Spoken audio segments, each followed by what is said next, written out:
You're listening to Masters Decoded podcast series. I'm your host and the chief decoder, Anis Merchant. Through this podcast, I bring in guests who are successful in a different walk of life to decode and map out their careers and journeys with the hope that we gain all our learnings. The world around us is changing exponentially, and how the impact of artificial intelligence, technology, and other socio-economic factors have either influenced or enhanced my guests' careers. In today's episode, I invite Pallavi Naidu. Pallavi is an entrepreneur and a big dog lover, breeding 5 dogs at her home. The love for dog got her pet project, Paw Project, started in India with a passion to go ahead and help first-time pet parents. She has an MBA from SP Jain school in Singapore, and after her post-graduation, she pursued career in corporate life in some of the big advertisement agency. The entrepreneur bug hit her, which drew her back to India, and she started multiple companies, including Paw Project, and the other notable ones are the Passphrase, which is a big brand building company. In addition to that, she runs Asia's only digital magazine on alcohol called ALCOBUZZ. These are not the only companies which Pallavi runs. There are many more other passions which she is focused on. Without much further ado, let me get on with it. And as you can hear, the amount of passion and energy she has over the various streams of work she focuses on. Hi Pallavi, welcome to Masters Decoded podcast series. Hi, Anis. It's a pleasure to be here. Thank you for taking time out, Pallavi. And how are the dogs doing? The dogs are doing really fine. Right now, they're sleeping, but if you hear a random bark in the middle of a conversation, you know who to blame. Not a problem, and that's okay. And in the current scenario where we are all confined to our homes, I think we all Yes, have to learn to live with all of that. absolutely. And I can tell you, my dogs are not complaining about the lockdown. They're, in fact, very happy Okay. that I get to be home with them. So you have 5 of them, is that correct? And what are the breeds you Yes. have? So I have five. One is a Maltese, one is a mix of a Beagle and a Shiba, Okay. one is a Spitz, a Lhasa, and the tiny one is a baby of the Spitz and the Beagle. Oh, nice. So you've bred Yeah. them at home itself? Like, Yeah, unintentionally though, it has happened, but it did. okay, And yeah, we have now nice. complete family of the dogs. So I'm sure the mother and the father will be very protective of the young one. Oh yeah, absolutely. And she's equally spoiled and she's equally naughty as well. And then there are other 2 friends I'm sure will be helping her out and being playful with Oh her. yeah. Yeah. She is the most cheerful, playful, dog of the house, and all of the others are like extremely protective of her. Like, make sure that she gets fed first. And she's like really cuddled and she gets the best spot on the sofa and things like that. Oh, wow. Yeah, meaning many years ago, I used to work for an individual, and he had 2 dogs, and those dogs were Mm-hmm. completely adorable. One was an Alsatian, and the other one was a Pomeranian, and they were Oh. just, it was a completely opposite breed, but Mm-hmm. they were completely adorable. Like they would just come over and catch my hand, and their back would completely wiggle as if it's not just the tail which is wiggling, but their entire half body will be wiggle, and they're not Right. biting you, they're just holding you, right, with the Mm. love. Yeah. They're just sensing you up. I think the first thing they do is just smell you and just make sure that, you're friendly and everything, and th- then yeah, that's it. Then you're a part of the family. that is correct. And Yeah. I think this love for dogs has built on to you starting a company which is called Paw Project. That's right. Yeah. So Yeah. what is Paw Project all about? So Paw Project started, like you rightly said, because I love my dogs. And when I moved from Singapore, I was there for about 10 years. Mm-hmm. I moved from there to India to Bombay. And when I came here initially, I struggled with everything, right? From finding a vet to finding a proper groomer, to basic medicines and general health of my puppies. Mm-hmm. So that is when the idea struck. I was just I was thinking aloud, why don't we have a platform, Mm-hmm. an app, or a digital platform, a website even that actually takes you through this entire journey of being a pet parent, Mm-hmm. right? So that was the whole philosophy of Paw Project.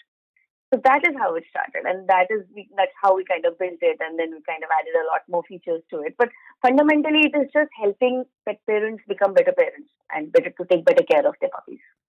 And I think the transition to Singapore, since you spoke about, and we'll talk more about Paw Project and Mm-hmm. further, but since you spoke about Singapore, Mm. why an MBA from SP Jain in Singapore?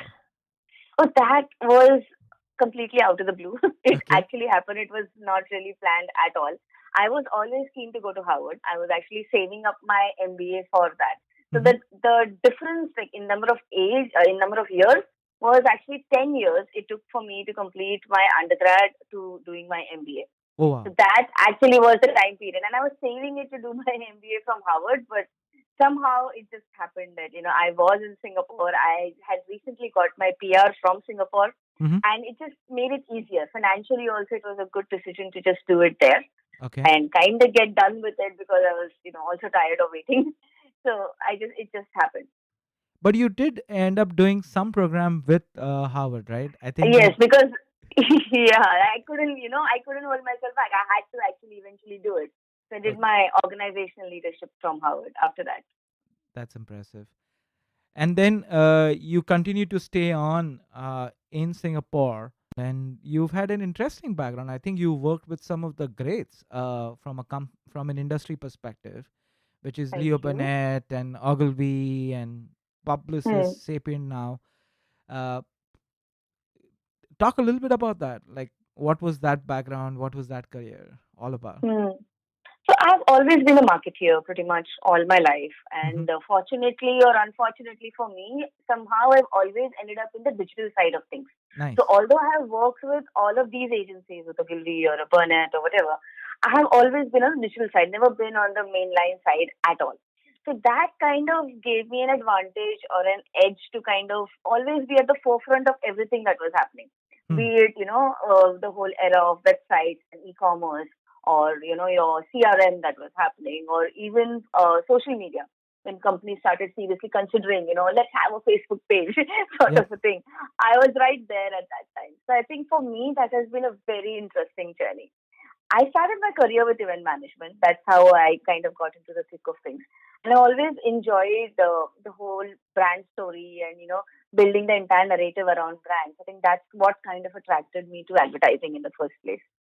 So obviously the Ogilvy is the holy grail of it. So I always wanted to work with Ogilvy, and I was fortunate enough to work with their biggest clients. So when I was with Burnett, I was working with P&G. Mm-hmm. I was handling the entire Pan Asia market for them. Mm-hmm. I worked with a couple of brands under P&G, and with Ogilvy, I was working with Unilever. Nice. So yeah, again, so like complete FMCG giants, and great work, great opportunity to travel, opportunity to connect with people, work across markets, and all of that. I think that was a very thoroughly enjoyable period for me. So you've been not just across your career, you've moved different companies, but you've Mm-hmm. also moved different cities. Correct me if I'm Right. wrong. With less concierge or less Mm-hmm. concierge, you were few months in Dubai, you've worked Mm-hmm. in Bangalore, Yeah. Singapore, and now you're in Mumbai. Right. That's How right. Yeah. has the life of a nomad really helped you where you are? Well, I think fundamentally at heart, I am always going to be a nomad. I Okay. think it's really surprising for me that I have now stayed in Mumbai now close to 4.5, 5 years now that Mm-hmm. I've been in Mumbai, and that's probably the longest that I have been in one place, so to speak. Because even though I was in Singapore for 10 years, I was constantly traveling. I Okay. was constantly, working across markets. So the way we were structured in Singapore, especially at Ogilvy, was that although Singapore was a head office, we also had this, tertiary markets as well. So we had Indonesia, Malaysia, Thailand, and all of that. So my work involved travel a lot to all of these markets, and to take care of all the businesses there. Okay. So Mumbai has been quite interesting, but it has also prepared me culturally. Mm-hmm. Although I am from India, and my parents actually, my mother is a Maharashtrian, so she speaks Marathi at home. So for Okay. me, it is easier to kind of connect to a city like Mumbai, and that was one of the considerations, in fact, when I moved to the city. That I can speak the language. Although it doesn't really help, but yeah, it kind of helps me talk to the auto rickshaw guys, if Okay. not anything. And I said, but that did help me kind of, get me here and finally help me with, my whole entrepreneurial journey, and to kind of start my own company that way. I Hmm. think that that's been really interesting. So, what got the best of you to start a company of your own? Like you were really on your high, working for some of the great brand names in the Mm-hmm. advertisings and the digital space. Yeah. Why on your own? Well, I think I owe it all to the corporate burnout. I Okay. think that's my. And you know how it is in advertising agencies, particularly, right? Yeah. So I think I'm really grateful for the burnout that happened, because I think if it wasn't for that, I would not really consider starting something on my own. I had a very comfortable life in terms of the lifestyle and the perks and everything else.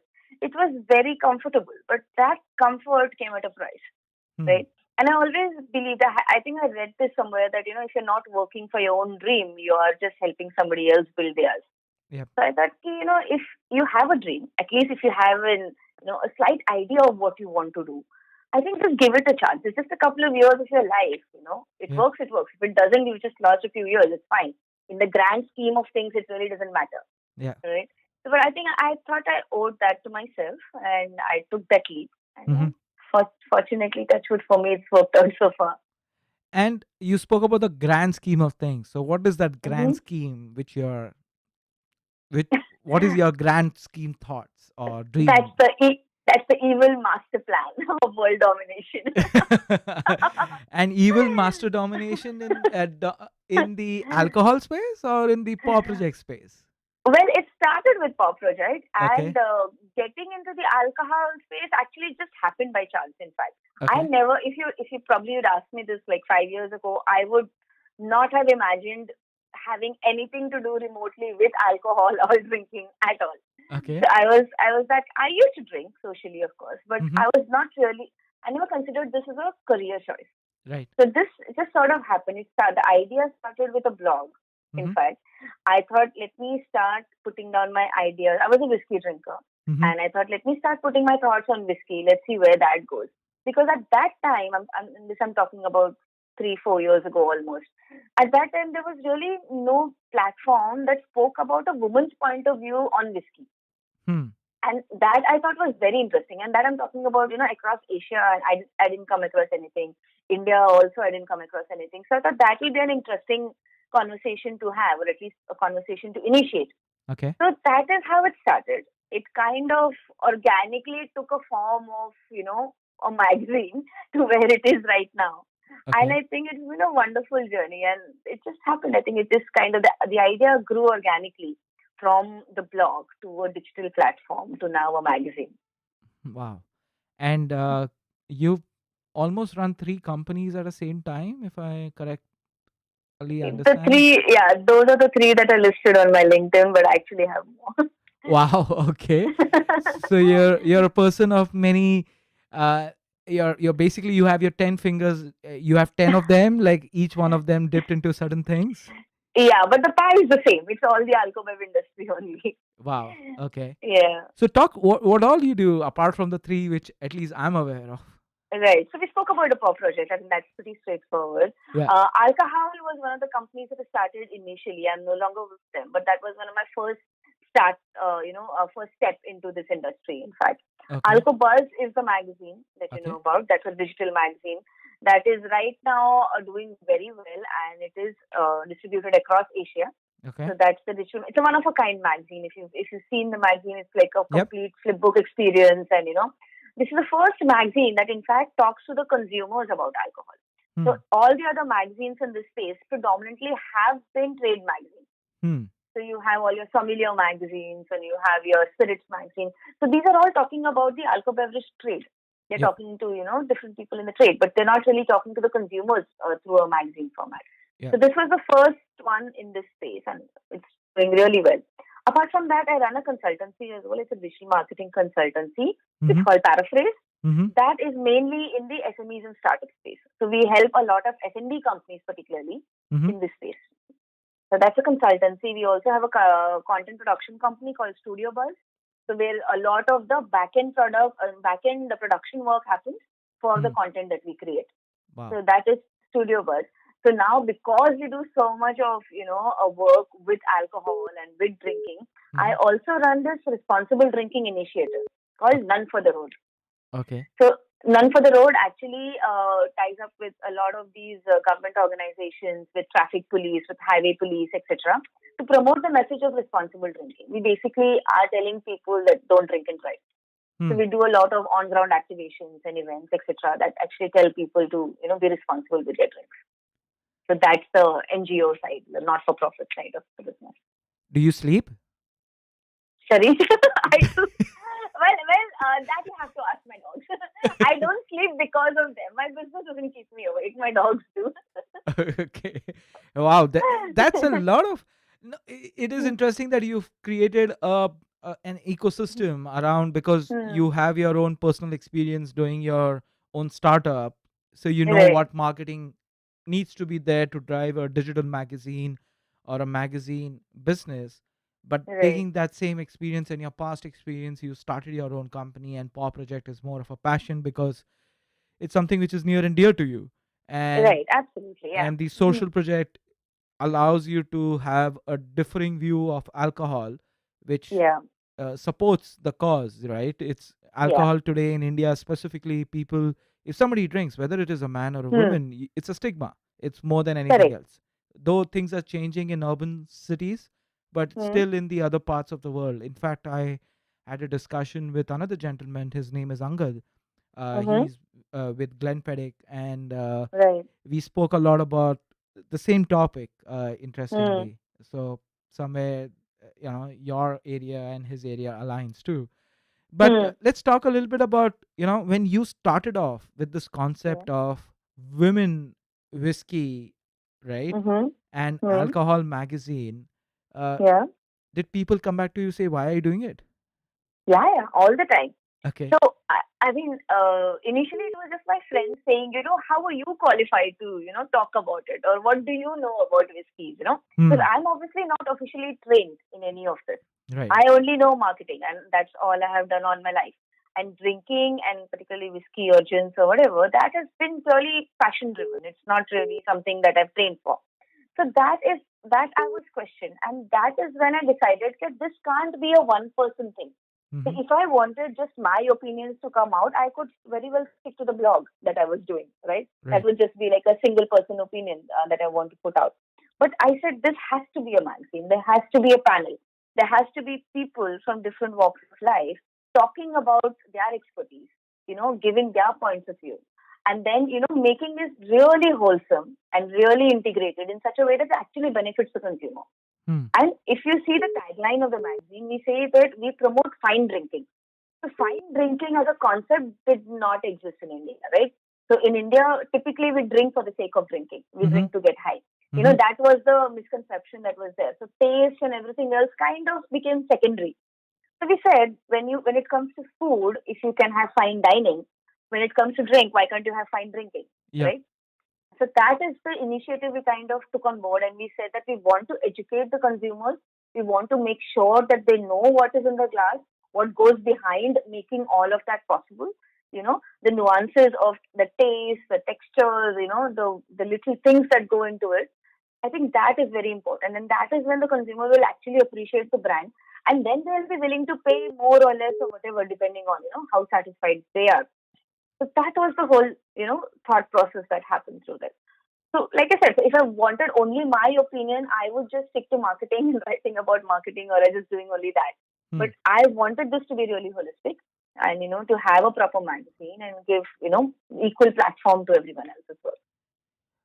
If I'm asking this question in a wrong way, pardon me for that. But if you think about the entire magazine industry, is also Hmm. not a what I would say an industry which is thriving. In fact, a lot of magazines are really having trouble to survive. Hmm. Uh, you know, how are you keeping up with it? How are you being able to, do well with that? Because magazine as an industry is also dying. Like, Absolutely right. Yeah, absolutely right. When it comes to publishing right now, a lot of the publishers, in fact, people who've been around for like 50, 60 years have been really suffering, and the lockdown obviously hasn't been kind on any of us. But for me, the advantage is that we are 100% digital. hmm, So we've never gone into print publication at all. And that was a conscious decision that we took even when we started. We said we don't want printed copies. This is going to be completely digital. So once you make that decision, your overheads are automatically taken care of. You are not obligated to print an X number of copies every month, or you're not worried about, readership and, distribution and all of that kind of, is taken care of.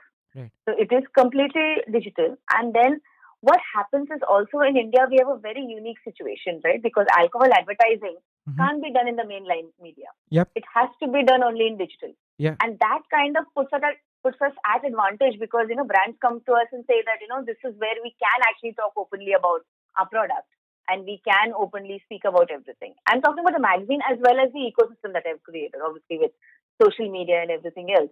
Mm. Brands can actually come in there and speak about their brand. I think that is a unique proposition that we have created. And I think that's what helps us keep, be afloat and keeps the business running. Oh, that is interesting. Now, uh, when I was thinking about asking this question, I was like, she'll kill me for that. Mm-hmm. How do you manage your time? That's something for all of us, right? If we think about, oh, we have work and we have Mm-hmm. family, right? Right. And now you have four companies of sorts, and Mm-hmm. not sorts, actually four well-to-do companies, and then you have your five dogs, uh, Right. and you have your own personal space, right? How do you Right. keep up with all of this? How do you manage your time? So I think one of the philosophies I have in life is actually never to, keep my personal life and professional life separate. Okay. So I think that's a philosophy I had even way before this lockdown and pandemic situation. Is that I said to work from home as much as possible, and I tell this to my team as well. Obviously, we all work remotely, and only when it's necessary, we all kind of come together and we work. So that's been a very big advantage. So Hmm. that saves up on your traffic time, your commute, and your unnecessary meetings that happen, and all the frivolous time that that gets spent, is getting ready and going to one space. I think early on, I think this, I'm talking about somewhere last year itself, we decided that this is going to be a work culture. Hmm. So once that was out of the way, we had a lot more time to just brainstorm, come up with ideas, to do the real work rather than, just be caught up in the corporate, the so-called wannabe corporate culture. So that also, like from a cost perspective, it has worked great. From a productivity perspective, it has worked great for us. So how did you So all that, connect at that time? Because nowadays, Teams, Zooms, Google Meet, Mhm. all of them. But what were you all using at that time to connect? So we would meet. I mean, I usually do most of our work through WhatsApp and calls and everything else. But we also used to meet. So we would meet like twice or thrice a week Mm-hmm. and get the work done. Okay. Face to face meetings would happen twice, 2 to 3 times a week. I think that was enough Where actually. would you all meet? We would meet. I mean, usually my house. Okay. So that's like because people also want to meet my dogs. I have a hidden agenda there, Okay. so they would come to my house. But yeah, anyway, we would meet at sometimes at coffee shops. We have Okay. also, just before the lockdown, in fact, we were considering a co-working space as well. Hmm. Just for these meetings and all of that. But it that kind of put a pause on that for the moment. No, no, it's a great decision. And I think the Right. world is going to be that way after the DC era, or the AC era, I would call it, as the after COVID Hmm. area, uh, Right. where I don't think so these physical structures which define corporate and corporate culture will hold any more true. Absolutely, and I have been a firm believer of that. I think I was talking about the corporate burnout, right? I think Mm-hmm. a major part of that was all of these factors, right? You're doing a lot of things which are not really adding to your productivity or your output, but you're doing it because it is just expected of you, right? I think that actually leads to burnout, leads to resentment, leads to a lot of wastage. In fact, Hmm. I think if you can eliminate all of that and just focus on the core work that is happening, whether you're Okay. doing it from home, whether you're doing it from a coffee shop, it doesn't matter as long as the work is getting done. I think for that, you really need to have a razor sharp focus on the work and measure the output. I think that's what I keep telling the team as well. If you can measure the output, you know exactly. So I know my magazine is going to come out on so and so day. Hmm. I know my magazine has X number of pages and I need to fill those pages with X amount of content. So if that is happening on a month-on-month basis, I really have very little to care about whether you're sitting in Mumbai or sitting in Shimla or chilling in Goa or whatever. It doesn't really matter, Hmm. right? So I think that is the philosophy that we carry across all our brands, in fact. So how do you weave the story in? Like you said, you give your directive to your team about we have so many pages and we have to define the content and ensure that the contents are filled up. The magazine Mm-hmm. is filled up. How do you weave Right. the story and keep the content afresh and keep it really to the what's happening right now in the industry? How do you plan for all of that? Because it's a task of its own, and if it's on a monthly Yeah. basis, it's a task. It's a big task of its own. Absolutely. And that's a very interesting question. So what happened was at the start of the year, we had planned our entire year. We said month on month, these are the themes we are going to be working on so and so content Mm-hmm. every month. And this is typically what our output is going to be. All that went out of the window come March because the Yes. lockdown happened.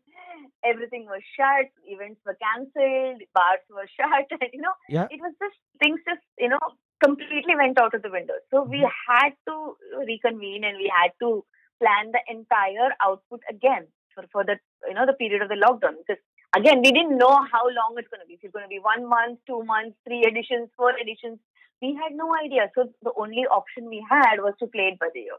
Hmm. So now every month, if you see the editions, I mean, there has been a lockdown edition as well, where we talk about lockdown and how to help you, cope with it and survive. And again, it talks a lot about responsible drinking as well.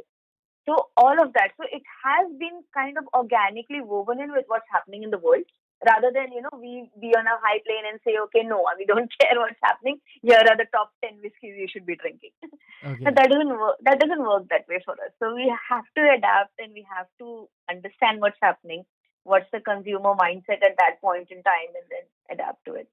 Sure. Sure.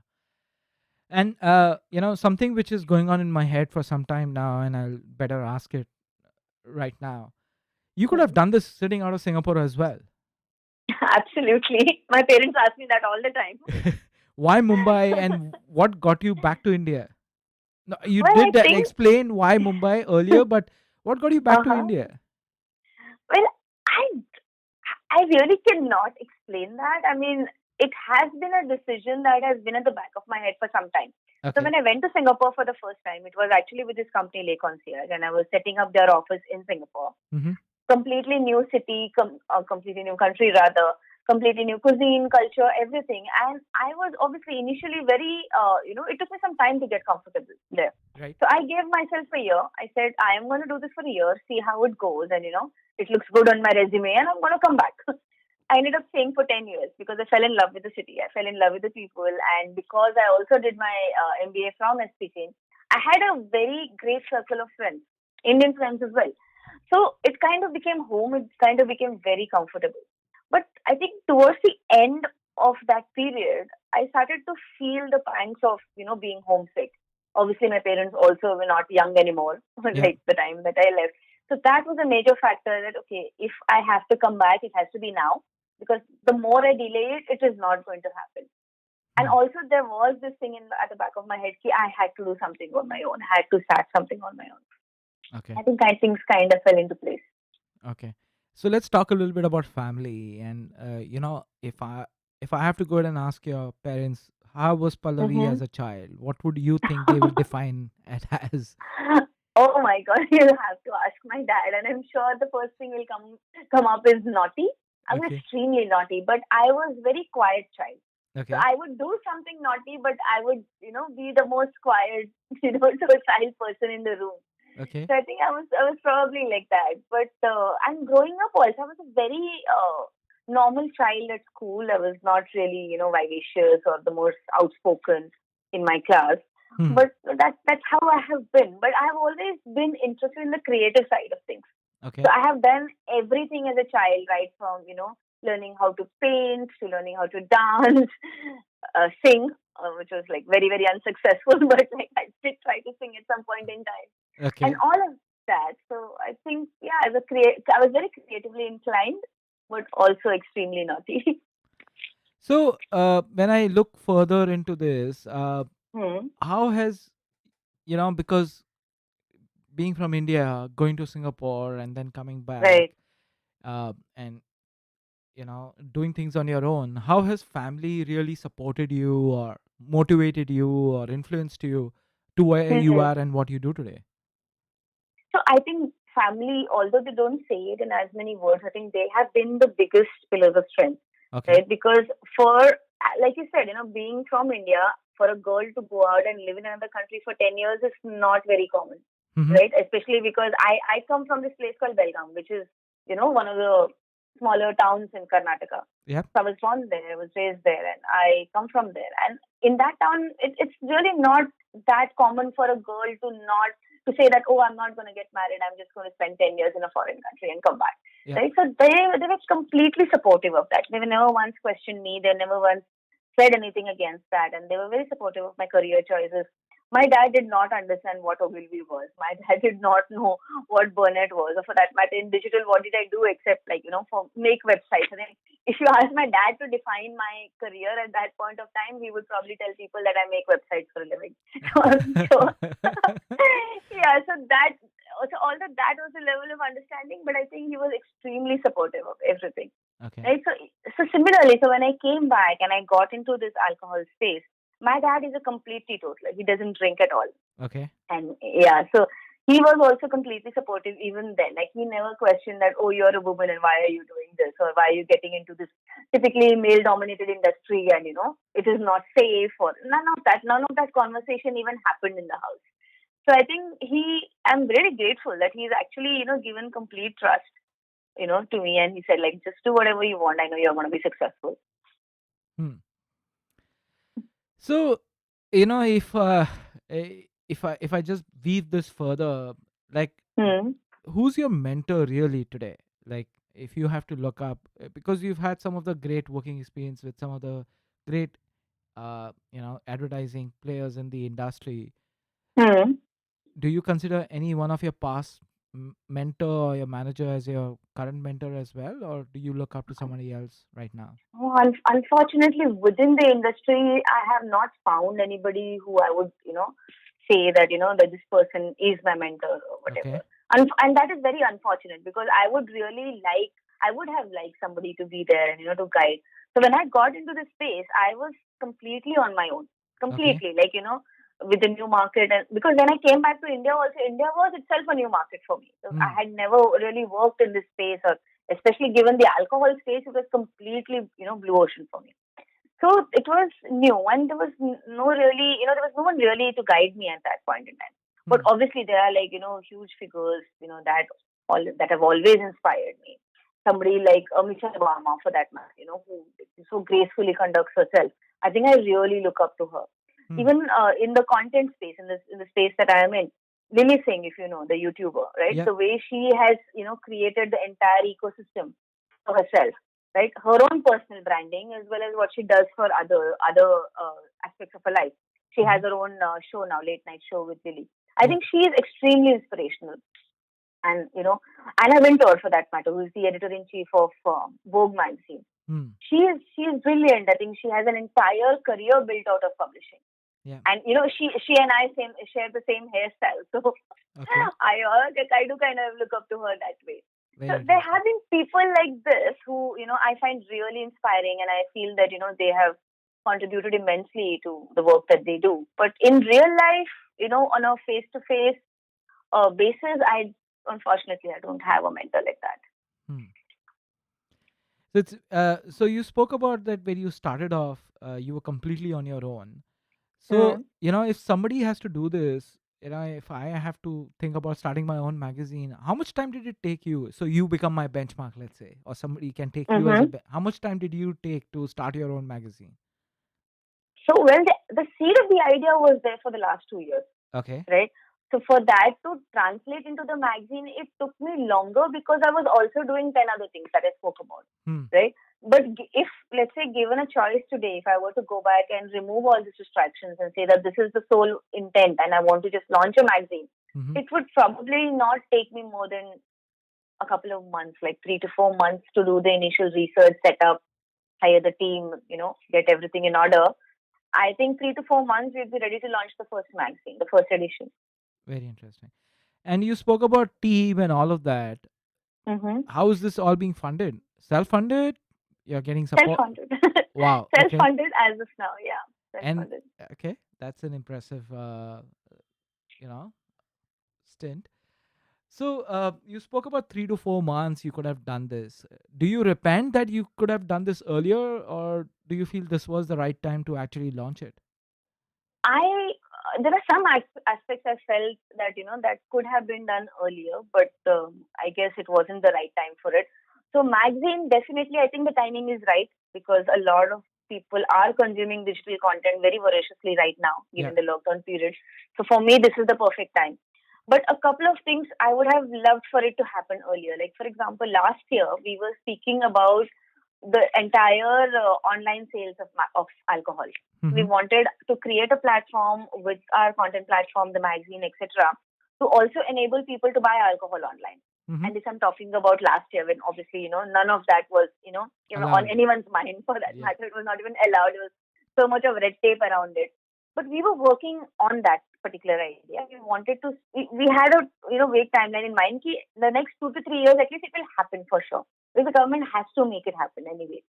But then the pandemic hit and the lockdown happened, and almost overnight, this idea kind of became the focus of everyone's attention, Yeah. right? And we were obviously 2 steps behind because we had not really anticipated this and the way. So for people like a Zomato or a Swiggy, it became a lot easier because they already had that infrastructure in place for Mm-hmm. them to be able to deliver online, and we were not able to But kind of doesn't stop execute you that. anymore. It doesn't stop you anymore to do No, it of out, course right? not. Yeah, but Yeah. like I said, self-funded company, it Yes. takes a lot more to put all of those in place. Yep. Given the lockdown and given the current funding situation that we have right now, Yeah. it makes it that much more difficult, and our go-to-market time will also be that much more. Mm. So that is a challenge for us. So let's talk a little bit about. You spoke about women and alcohol, women and Hmm. whiskey, and alcohol in India. Right? There are a lot of Mm-hmm. these permutations and combinations, but Yeah. there is a lot of different eye. I would put it in that way. Is looked upon, Mm-hmm. especially in a culture in a society like in India, right? Mm-hmm. Uh, what's your perspective around that? And there's always going to be a bias when it comes to women drinking in Okay. India. So I'll give you a simple example. So if let's say you go out drinking with someone, let's say a woman friend, Yeah. and you have your drinks throughout the evening. At the end of the evening, the bill will always be handed over to the man, Hmm. right? Never to the woman, right?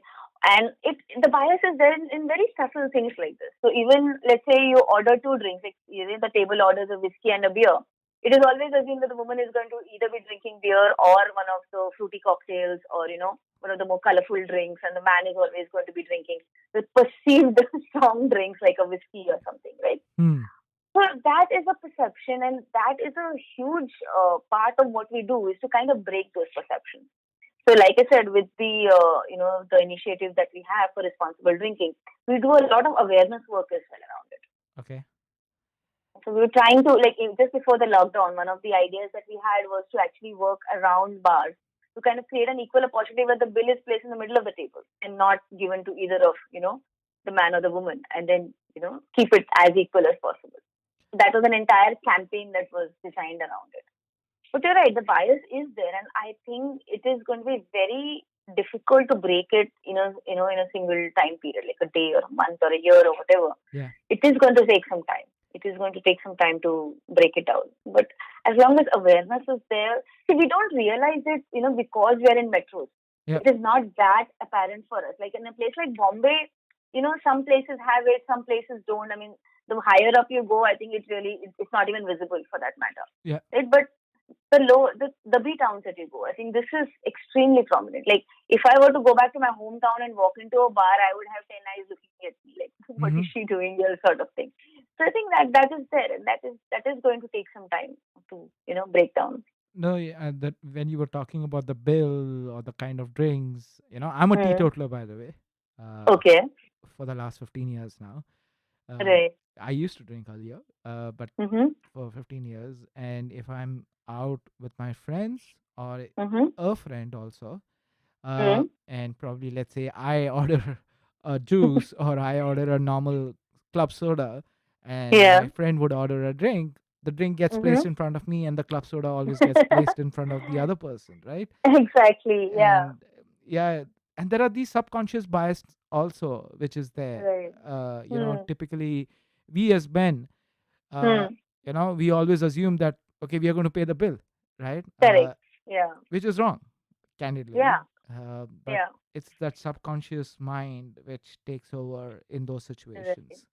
Right. Absolutely. I think that is what we're trying to educate people now when we say that, it is for everyone. Like, Yes. drinks are for everyone. You don't discriminate with food. You don't discriminate saying that, certain kind of food is good for a man or a woman or whatever, right? Right. So why should it be with drinks? Like, I would say, like, a man enjoying cocktail is equally interesting, when I see a woman enjoying a whiskey for that matter. I think it's really not a matter of bias at all. Yeah, it is so interesting, right? Today, men, for example, Hmm. I still remember I used to love some of the drinks which, typically women would have, right? There were these Right. drinks which, oh, these are women only drink, right? Like the Hmm. screwdriver, famous screwdriver, Yeah. right? Yeah. Yeah. The good old drink at my time when I used to drink. So, you know, Mm-hmm. I love that drink. But whenever I used to get, my friends would say, no, no, no, you should not have. It's only for Right. women. I was like, screw that, right? Yeah. True. Right, it's something which I like, I enjoy, I would definitely have it. Why not? Absolutely. Yeah, absolutely. And Yeah. the bias is much more deeper. And I'm talking about the surface level stuff. But Yes. if you now look at the profession, Mm-hmm. right, to be a female bartender in India is extremely difficult. To work, in those odd hours and to work around people who are, obviously Yeah. intoxicated. It's a difficult job. Yeah. And then if you want to be, let's say, a bouncer or a bar manager or, Mm-hmm. even to have your own restaurant or a bar for that matter, it becomes really difficult. It's already difficult given the red tape that we have in India, but if you're a woman on top of that, it's extremely difficult. So how are you coping up with that, or how are you building that awareness? So for me, I am on the periphery, Okay. honestly, because I don't get to, do the grunt work of actually being in a bar every single day, Mm-hmm. fortunately, right? Mm-hmm. Because I get to sit at home and write about it. I can still go and observe it, when it is convenient for me, when I'm safe, when I'm with my friends, etc. So I have that, safety bubble around me all the time. Mm-hmm. I'm not saying that every instance is going to be dangerous, but for me, it's not really that, I've been exposed to those levels of danger, so to say. Mm-hmm. So for me, it is easier to just sit at home and write about, drinks, to, consume drinks in the comfort of my house or with my friends, etc. So it is a relatively easier, way for me to get away with it, I would say, being in this industry also. But having said that, of late, there have been a lot of female representation happening in the industry. So we have bartenders like Shabdi who have been around for such a long time. She was India's first female bartender. Mm-hmm. So we have a lot of familiars also who are females, and we have a lot of brand managers, and a lot of people who are actually coming out and being a part of this field actively. Yeah. So that is a very positive development, and that is a very interesting trend that we're seeing of late. So have you got any calls or got any email which you really feel proud of, or a moment which you said, this is why, Mm-hmm. or this is what motivates me to go further? Gosh, there's so many. Like, ever since I have started, I think it's just been one high after the other. Like, just the thrill of seeing the first edition of the magazine go live. I Okay. think that was incredible. I think because, like I said, the magazine had been in the works for such a long time, Mm-hmm. and we were planning it for so long. I think to finally see it happen and for it to go live, I think it was extremely incredible. One of the other instances that I remember that was a very big aha moment for me was when we tied up with Sunburn actually for the music festival. So we were one of the Nice. official partners at that point in time, and this was around the New Year's, right? So they had the Mm-hmm. 31st first kind of a event happening. So after the event, me and my team, and this was about 2 o'clock at the night. Sorry, 12 o'clock at night. Then we were all sitting down at a bonfire and just talking about how our entire event went. That was a very big achievement for us. We were just a small company at that point in time. Just I think 5 of us, and we managed to pull off something like a partnership with Sunburn. So then that was a huge achievement for us. I think that some small moments like this actually stick with you. I think they kind of, make you feel proud. I'm also very proud of my team because they have stuck with me throughout, thick and thin. Whether we've been working out of an office or whether we've been working from home or now in this lockdown pandemic situation, I've been extremely fortunate to have like good people working with me. That's great. That's amazing. Yeah. And like, let's say if I rewind and if I give you a time machine, Pallavi, Mhm. and I Mhm. say, Pallavi, you can go back and relive your life. Uh Okay. huh. And when I say relive your life, you can either choose to live the life the way it was, Mhm. or do whatever you want, like either expedite where you are today much earlier, Mm. or Mm-hmm. because now you have an entire knowledge of where things are, right? You're just going back in the Right. history, or Right. choose something else. What would your choice be? Oh, I would definitely expedite what I did. I think I was mulling over my choices, even like the choice to move to India, for example, or even the choice to start something of my own. Mhm. I think I was mulling over it for the longest time. And I think that was an absolute waste. I should have probably done it much earlier, given the choice. Now that I know in hindsight, probably I would go back and change that. I would have done this at least 4, 5 years earlier, if not more. Okay, Yeah. interesting. So, before we call it a day on this podcast today, I'm introducing a new section on my podcast, and you are probably one of the first one where Oh, awesome. we get to do this. So it's going to be a rapid fire. Okay. Okay, a surprise for you. Uh, I feel like a celebrity already. not the typical coffee shows. Don't get me wrong. Thank God. Don't put you into spot or something on that area. But no, we'll do a small kind of a rapid fire, probably 3 or 5, Mm-hmm. depending upon how Okay. you do it. And yeah, whatever comes on top of your mind, give your Mm-hmm. answer, and I will not double click on it. Whatever happens. Okay. Okay. Okay. Okay. Mm-hmm. You ready? Sure. Yeah. Let's go. Alcohol. Oh, sorry. Sorry. You want me to say what comes into Yeah. my mind? Yes. First. Okay. That's okay. Okay. Alcohol. Good times. The magazine. My life. All the companies you worked for. Big learning experience. Anything you repent. Yeah, being stuck in a spot for the long time. Great. Thank you for being a sport, I think, and being honest with the rapid fire. I could see the Thank honesty you. This coming is through, fun. Pallavi. Yeah, I'm sorry. It couldn't be a one-word answer. It had to be No, a phrase that's okay. because That's okay. You were being honest to the concept, so thank you for that. Uh, my pleasure. just on that note, like if you have to give advice to aspirant, whether these are Mm-hmm. individuals who want to start their own, be on their own, where they are, Mm-hmm. they are, like you said, they are facing the corporate burnout, or they have Hmm. this passion to do something on their own, or do what you're doing, like start a digital Right. magazine. What would your Hmm. advice be to them?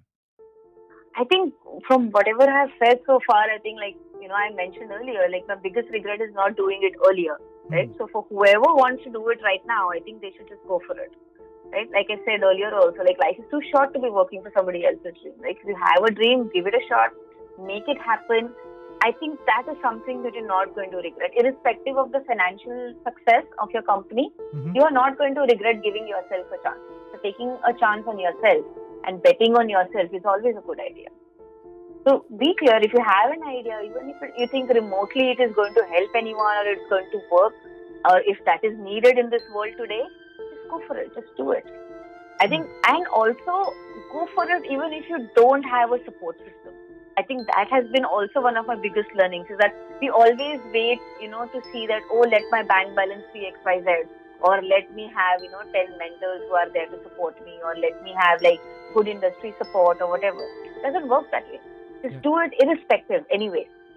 That would be my advice. These things will happen and support will come as you go along. Thank you for that nice message. And on that note, Pallavi, it's been great having a conversation with you. And Thank you, Anis. It's been my pleasure. I absolutely love chatting with you. It did not feel like a podcast. It felt like I was chatting with a friend. We are. So thank you for that. And thank you for taking time out from your busy schedule. I didn't realize all the things you do, and taking an hour out from your busy schedule, I really appreciate that. So, and best of luck, and all the love to your babies at home, your dogs. So probably when we meet, I would love to see them and cuddle them. Yes, absolutely. Thank you, Anis. Thanks for this opportunity. I really had fun being here. Likewise. Take care, Pallavi. Take care. Bye-bye. Bye. Thank you for listening in. and we close yet another episode of Masters Decoded. If you've enjoyed the episode, please, you can help us out by sharing it on social media. I would personally appreciate that. It's how we can reach more listeners, and the more listeners we have, the more awesome guests I can get in touch and convince to participate in these conversations that are a joy to have for me, and I hope they are a joy for you to listen as well. You can also help a lot leaving reviews on iTunes or your podcast service of choice. Reviews are surprisingly helpful in supporting the podcast to get to more listeners. If this episode has intrigued you, I would request you to subscribe to the podcast to stay up to date and get notified to the future episodes.